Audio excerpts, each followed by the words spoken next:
Saudi আরবে মক্কা প্রাদেশিক বিএনপির আওতাধীন মিসফালা কমিটির অভিষেক বিপ্লব ও সংহতি দিবস উদযাপিত হয়েছে। সৌদি আরব থেকে মক্কা প্রতিনিধি কামাল পারভেজ ওভি জানিয়েছেন, মক্কার কাকিয়ায় একটি হোটেলে মিসফালা কমিটির সভাপতি এনামুল হক মোল্লার সভাপতিত্বে সাধারণ সম্পাদক জাহাঙ্গীর আলম ও সাংগঠনিক সম্পাদক হাফেজ মাসুক মুন্সির যৌথ উপস্থাপনায় অনুষ্ঠানে প্রধান অতিথি ছিলেন মক্কা বিএনপির সভাপতি আবুল কালাম আজাদ। প্রধান বক্তা ছিলেন মক্কা বিএনপির সাধারণ সম্পাদক ইঞ্জিনিয়ার তাজুল ইসলাম।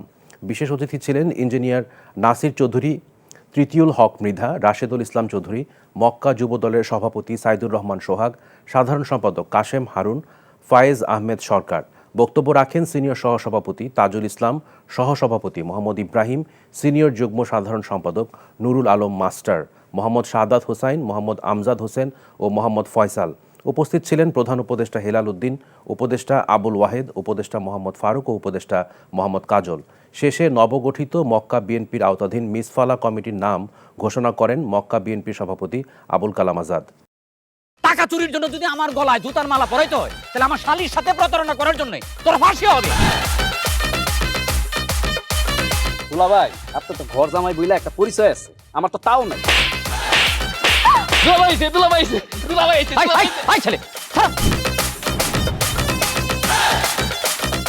রাজনৈতিক ফ্যামিলির মেয়ে হয়ে ওই কাজ করবে। যারে পাবো হারে পিটাবো, রক্তের নেশায় ধরতে, রক্তের নেশায়, কাঁচা রক্তের নেশায় ধরতে। তোমার এই পলিটিক্স আমার বাম পকেটে থাকে। তোদের বউরে ঝামেলা পাকাই। এই বেটা, আমি তখন বিয়ে করিনি। দুইটার আমি গুলি করে মারু। মাসুদরা কোনোদিন ভালো হয় না।